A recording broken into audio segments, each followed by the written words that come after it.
La première, entrer sans frapper. Thanks for Kill a Queer for Christ stickers. Thanks for laboratory aids. Thanks for prohibition and the war against drugs. Thanks for a country where nobody is allowed to mind his own business. Thanks for a nation of oui, merci pour le slogan « Tuer une pédale pour Jésus ». Merci pour le sida créé en laboratoire. Merci pour la prohibition et la guerre contre la drogue. Merci pour ce pays où personne n'a le droit de vivre sa vie tranquillement. Merci pour ce pays de vendus. C'était la voix de William Burroughs qui a l'honneur aujourd'hui d'en Entrer sans frapper à l'occasion de la parution, mes chers amis, de Révolution électronique. Pour en parler, nous avons deux invités auxquels nous sommes très habitués. C'est Jean-François Duval. Bonjour Jean-François. Bonjour. Vous êtes en direct avec nous de Genève, vous êtes critique littéraire, chroniqueur, essayiste, spécialiste de la Beat Generation, même si on précise tout de suite, attention, William Burroughs n'est pas vraiment un beat, il était proche des beats, il était aimé par les beats, mais ce n'est pas vraiment un beat. Sauf si vous n'êtes pas d'accord avec moi, mais on pourra en parler plus tard. Je ne suis pas tout à fait d'accord. Eh bien, très bien. J'adore les gens qui ne sont pas d'accord avec moi. Et puis l'éditeur d'Alia qui publie cette version de Révolution électronique, c'est Gérard Bérébi. Bonjour. Bonjour Jérôme. Vous êtes quant à vous en direct avec nous de Paris. Alors William Burroughs, Révolution électronique. Je vous donne la parole tout de suite. Alors Jean-François Duval, on sait que William Burroughs est adulé par deux stars de la beat, Jack Kerouac et Ginsberg. C'est même eux qui vont faire publier le Festin nu. Ils seront là, ils iront à Tanger, ils le suivront toute sa vie, etc. Moi j'entends souvent et j'ai tendance à penser que William Burroughs n'est pas un beat et vous pensez le contraire. Vous devez avoir raison parce que vous êtes plus intelligent que moi. Expliquez-nous. Non, je ne suis pas plus intelligent, j'en sais un peu plus sur le sujet, c'est tout. Écoutez, non, en fait, je crois que les trois piliers de la Beat Generation, c'est bien Kerouac, Ginsberg et William Burroughs. Et pourquoi ? Parce qu'en fait, on peut tout simplement pas parler d'une part de Beat Generation, ni d'écrire un beat, parce que chacun avait sa personnalité singulière. Donc, si vous dites que William Burroughs n'est pas un beat, Kerouac ne l'est pas non plus, ni non plus Ginsberg. Et ce qu'ils avaient en commun, ces trois-là, mais pas seulement, c'est au fond que tous les trois, on en parlera plus loin, sans doute plus tard, ils avaient un caractère visionnaire et prophétique, chacun à sa manière, si l'on peut dire. Donc, dans ce sens-là, on peut dire que Burroughs appartient bel et bien à la Beat Generation.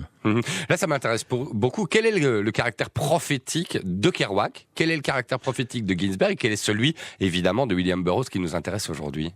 Alors, Kerouac, il était prophétique en ce sens que lui, il a surtout voulu décrire l'Amérique et, par extension, disons le monde, comme un grand poème. C'est-à-dire que, si vous voulez, c'est une vision poétique du monde, du voyage, de la route, de l'initiation, etc. Ginsberg, lui, le côté prophétique, lui vient directement du poète William Blake, donc c'est la poésie.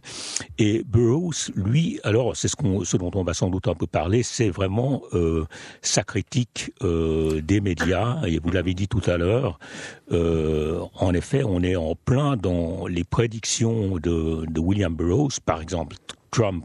Donald Trump et ses fake news, c'est un personnage de William Burroughs. William Burroughs combattait justement l'intoxication par les médias. Il pensait que justement le langage lui-même était en général une sorte de mensonge viral, généralisé.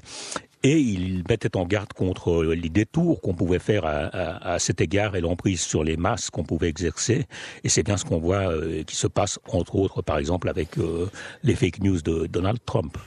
Alors effectivement, dans Révolution électronique de William Burroughs, c'est un très court livre qui fait 64 pages, traduit chez Alia et édité par Alia. En fait, c'est des propositions extrêmement subversives. D'ailleurs, ce qui va être question de virus, il va être question de corps, d'esprit, de manipulation, mais aussi de sexe, notamment.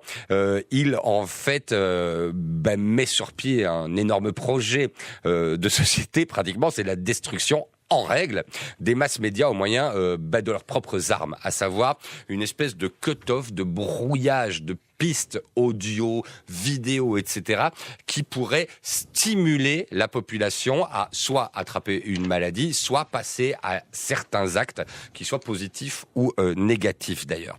Alors j'ai envie de m'adresser à vous maintenant, Gérard Bérébi, c'est vous qui éditez Révolution électronique, on rappelle, ce livre est paru en 1970 originellement. Pourquoi et qu'est-ce que ce livre dit qui vous a donné envie de l'éditer? Il dit notre monde contemporain, il le dit de manière claire et directe, et surtout il le dit sans complexe, par quelqu'un qui s'est avéré avoir une importance fondamentale pour toute la création aux États-Unis. Je ne vous ennuierai pas à énumérer tous les gens qui ont été influencés par Burroughs ou qui l'ont connu, de David Bowie à Sonny Cruz, de Basquiat à Gus Van Sant, à l'écrivain Don DeLillo, et je m'arrête là.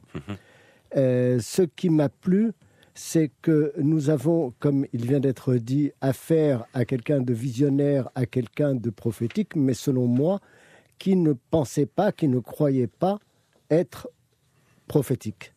Et dans ce manuel de subversion, de destruction massive, je vous citerai un premier passage pour vous dire la raison fondamentale pour laquelle j'ai décidé de republier ce livre, qui a été publié dans les années 70 par Jean Chopin, qui faisait la revue OU, qui était une revue de poésie sonore. Je cite William Burroughs. « Pour répandre de fausses nouvelles, mettez dehors à l'heure de pointe 10 opérateurs avec des enregistrements soigneusement préparés et notez la vitesse à laquelle la nouvelle se répond. On ne sait pas où on l'a entendu, mais on l'a entendu. On ne sait pas où on l'a entendu, mais on l'a entendu. » Et cette phrase-là me fait penser à une conversation que j'ai eue il y a quelques jours avec un professeur de français en classe de collège qui s'appelle Benjamin Rondeau, qui a donné une rédaction à faire à ses élèves. Et il était chez lui en train de corriger les copies. Et très vite, il s'aperçoit qu'une élève de sa classe n'a pas pu écrire la rédaction qu'elle lui a soumise. Il fait une rapide recherche et il s'aperçoit qu'elle a fait un rapide copier-coller de quelque chose qui existait déjà dans sa totalité. Eh oui. Jusque-là, rien que de très banal dans les mœurs contemporaines de l'éducation. Oui. Simplement, ce professeur remet les copies et interpelle l'élève et la met face à ses contradictions. Et là, il s'aperçoit que l'élève prend la classe à partie et conteste. Et en quelque sorte affirme, si je l'ai écrit, c'est que c'est vrai, et d'une certaine manière, qu'importe d'où ça vient. Et en ce sens, le livre de Burroughs, écrit dans les années 70, quand il dit « on ne sait pas où on l'a entendu, mais on l'a entendu », ce qui fait que le plus important, ce n'est pas ce que l'on dit, mais c'est le fait de le dire. Par exemple, le post a un contenu. Mais si je poste quelque chose, on se fiche éperdument du contenu du post, qu'il soit vrai, qu'il soit faux, que ce soit un fake, qu'importe. Le plus important, c'est que mon post devienne viral et soit repris par tout le monde. Et à ce moment-là, j'existe. Et donc, si je poste, j'existe, mais j'existe non pas à travers mon propos, mais à travers le poste tout simplement. Et en ce sens, voilà la raison fondamentale pour laquelle j'ai publié Burroughs, bien que cet ouvrage date de plus de 50 ans, il y trouve une actualité criante. Actualité extrêmement criante, parce qu'on voit Trump, ses fake news, on voit YouTube, les réseaux sociaux, on voit la manipulation des masses médias, l'intoxication aux nouvelles, la notification, enfin, cette espèce de choses qui nous est au-dessus de la gorge.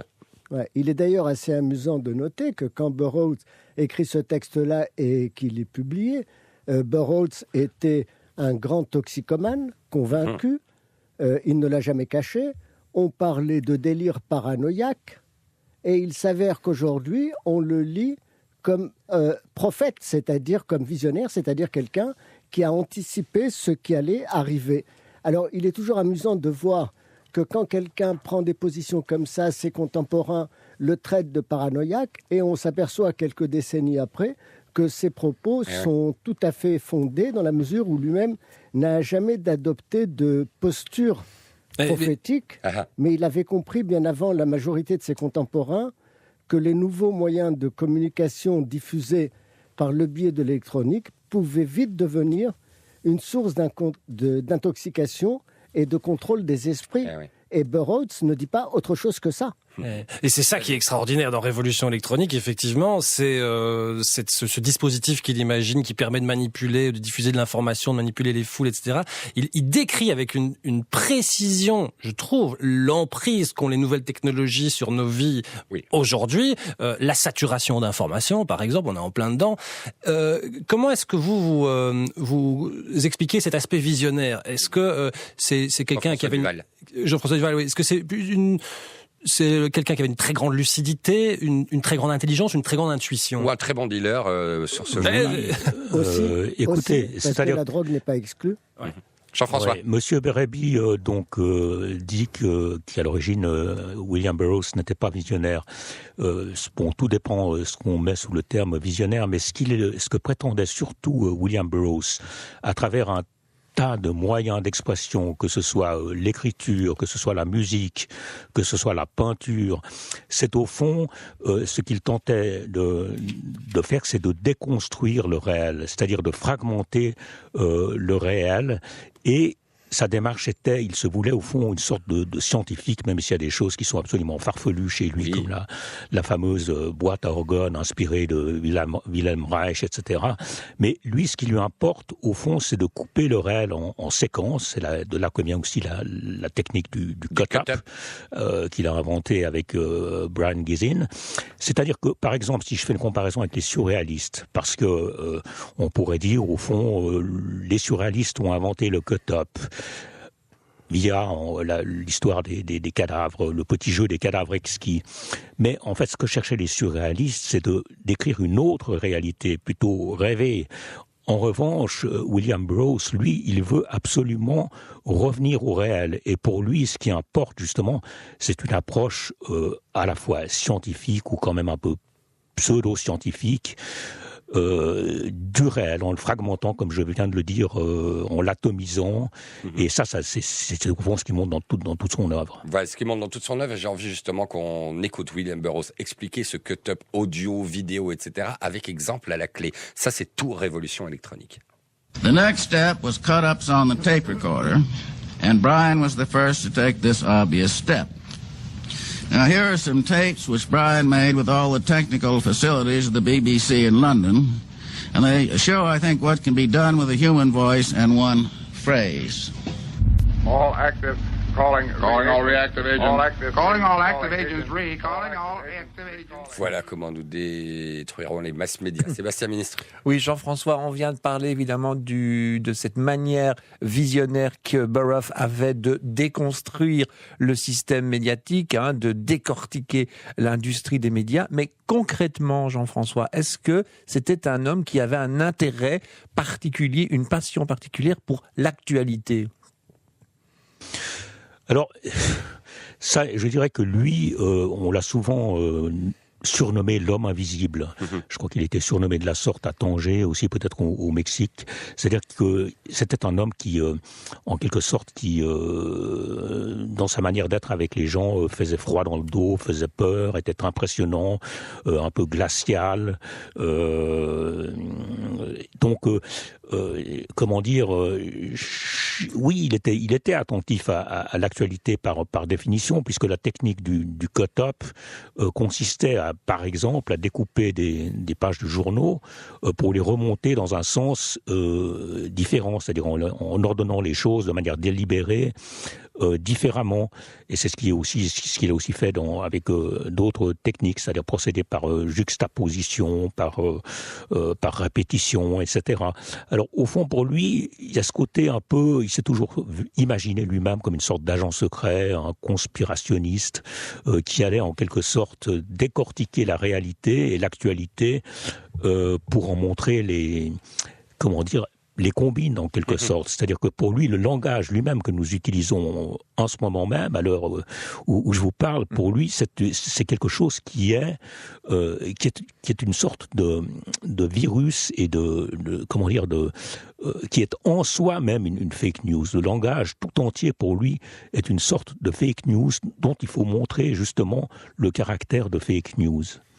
C'est ça qu'il a tenté de montrer.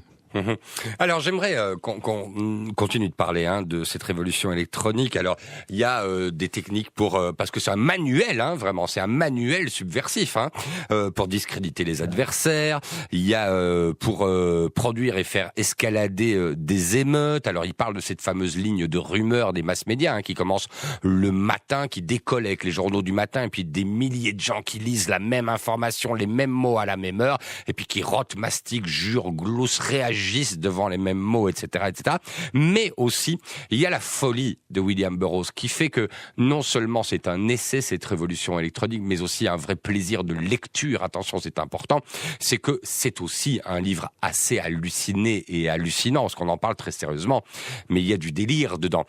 Par exemple, il pourrait éventuellement expliquer, William Burroughs, tenez-vous bien, comment faire s'humilier un homme politique en le faisant se chier dessus alors qu'il tient tribune. J'ai envie de lire un extrait. Parce qu'il veut déjà aussi faire ça avec des bandes où il y a des bruits de sexe, etc., pour pousser les gens à se mettre... Elle est dans les toilettes aussi. Les bandes sexuelles brouillées qui visent directement les réactions et les ondes cérébrales du sujet peuvent-elles produire un orgasme spontané ? Peut-on étendre ceci à d'autres fonctions du corps ? Un micro, par exemple, caché dans les WC, et toutes ces chieries et ces paix enregistrées, brouillées et intercalées à des voix sévères de nounou qui lui ordonnent de chier, et le jeune libéral chie dans son froc sur l'estrade, droit en dessous du drapeau national. Je veux dire, c'est presque sublime, évidemment.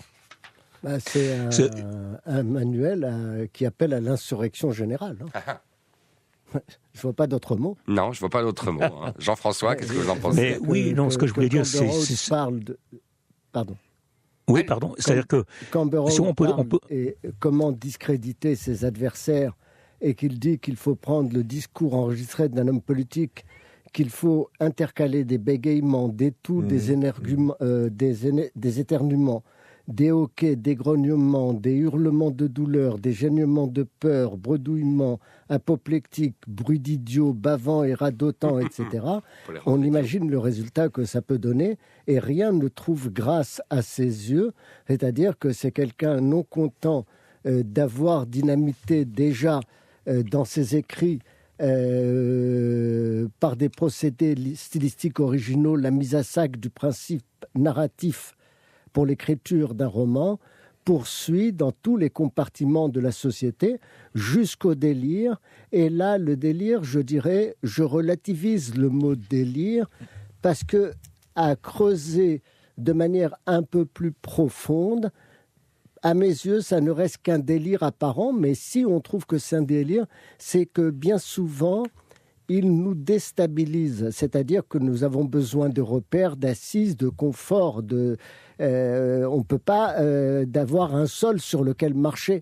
Et avec lui, dans ces positions extrêmes, il crée l'inconfort et, à mes yeux, nous oblige à nous interroger.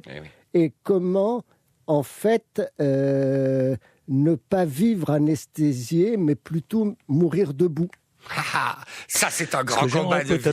Jean-François. Oui, ce que je voulais dire, c'est que, au fond, Burroughs, lui, ce que j'essaie de dire par le fait qu'il considère le langage comme un virus, et comme vient de le dire M. Bérébi, c'est-à-dire que pour lui, il s'agit de dénoyauter toutes nos certitudes qui passent entre autres par le langage, donc il retourne le langage contre le langage.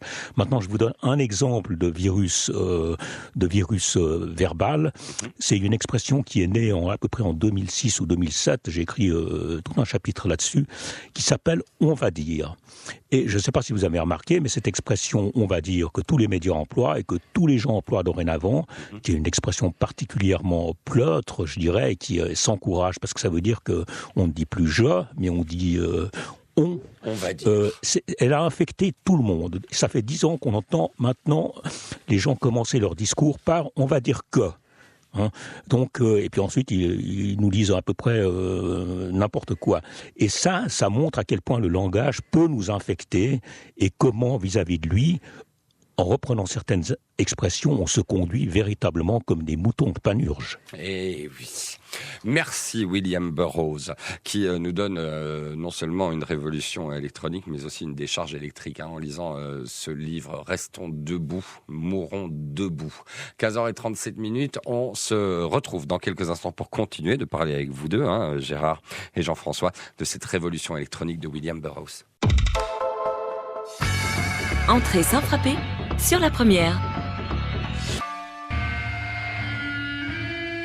Fight tuberculosis, folks. Christmas Eve, an old junkie selling Christmas seals on North Park Street. The priest, they called him. Fight tuberculosis, folks. Ça, c'est William Burroughs. Et qui, les amis? Kurt Cobain. Et oui, Kurt Cobain, parce qu'il a travaillé avec Sonic Youth, avec plein de gens, William Burroughs, mais aussi avec Kurt Cobain sur ce morceau halluciné qui s'appelle The Priest, They Called Him. Alors, Kurt... Il faut tout de suite dire à vos auditeurs de se précipiter après l'émission sur YouTube pour visionner les 9 minutes en tapant justement William Burroughs, c'est le titre de ce morceau The Priest, They Called Him, avec Cobain derrière à la guitare, parce que c'est étonnant de l'entendre dire, il dit ce texte pendant 9 minutes, et ça a un côté, la voix de William Burroughs, c'est elle-même, autant que le personnage, extraordinaire, c'est-à-dire cet accent du sud profond, voix un peu nasillarde et grave en même temps. Non, ça, il faut l'écouter.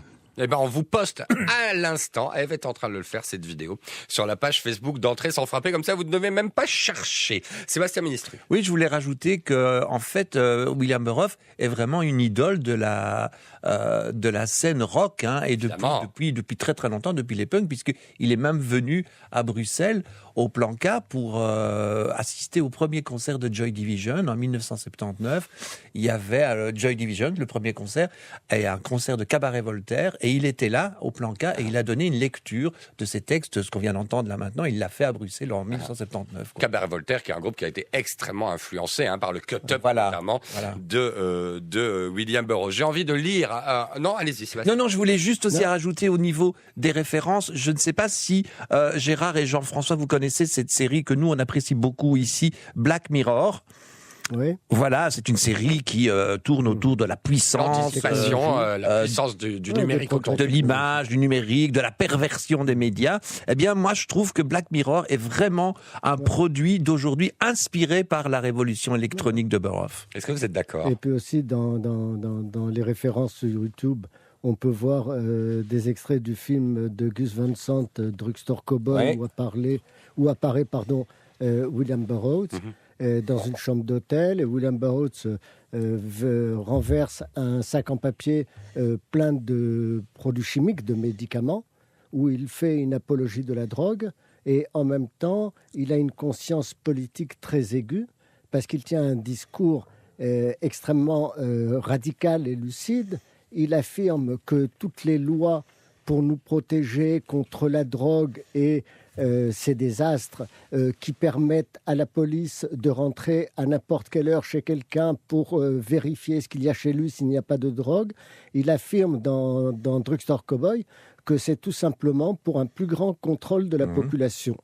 Et William Burroughs, qui avait une connaissance profonde des drogues et de ces formes de ces dépendances, et qui voue celui qui en consomme comme il en a consommé, en être victime jusqu'à la déchéance et l'esclavage.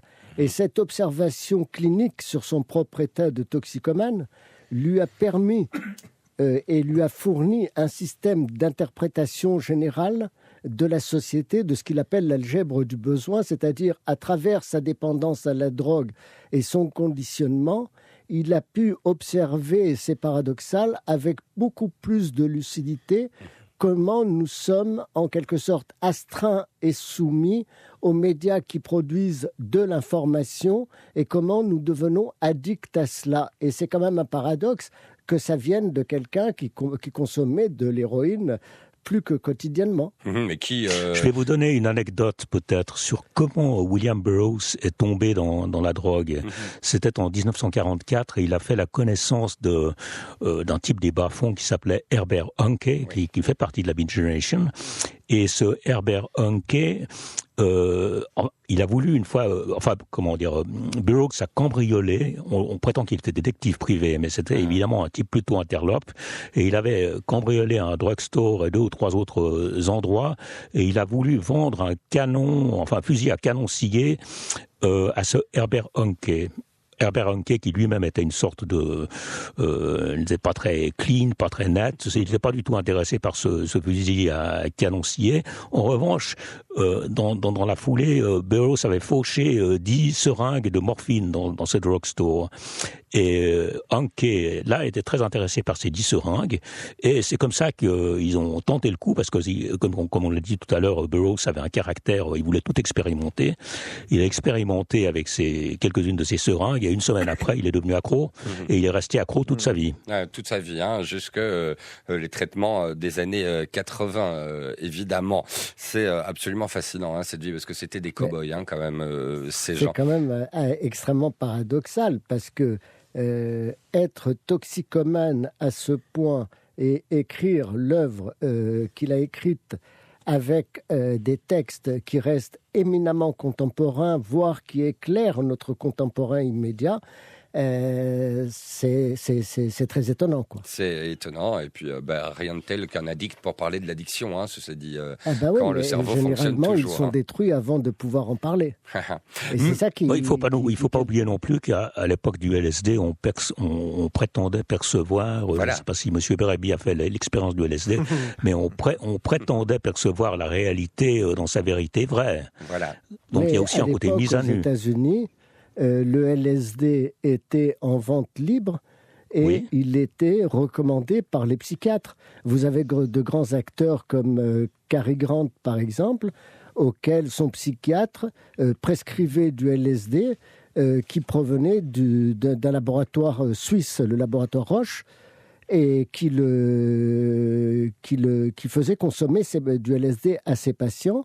Et il y a une anecdote qui m'avait beaucoup frappé à propos de la consommation du LSD par Cary Grant, c'est que voilà un très grand acteur américain qui avait un bureau avec une secrétaire qui archivait dans des dossiers impeccablement rangés, dans de très beaux classeurs, tous les articles qui parlaient de lui. Et quand on a consulté ces archives, tout était impeccable sur la presse qui parlait de Cary Grant en tant qu'acteur. Et puis un jour, ça s'arrête.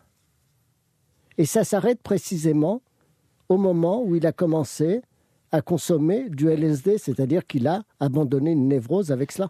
Eh oui, il a abandonné une névrose avec ça. Alors, on va pas faire la promotion, mais quand même, si on rencontrait le doc avec sa voiture magique, on retournerait bien en Californie dans les années 60, les amis.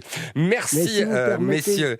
Merci vraiment à vous deux. C'était passionnant, Jean-François Duval. Merci. Merci, Gérard Bérébi. Gérard, on veut vous féliciter. Merci à vous. On est des grands, merci à vous. On est des grands fans des éditions Alia. On trouve que vous faites un travail absolument formidable. Donc, félicitations. Merci beaucoup. Il faut aussi, Jean-François, vos travaux. On les adore. Merci.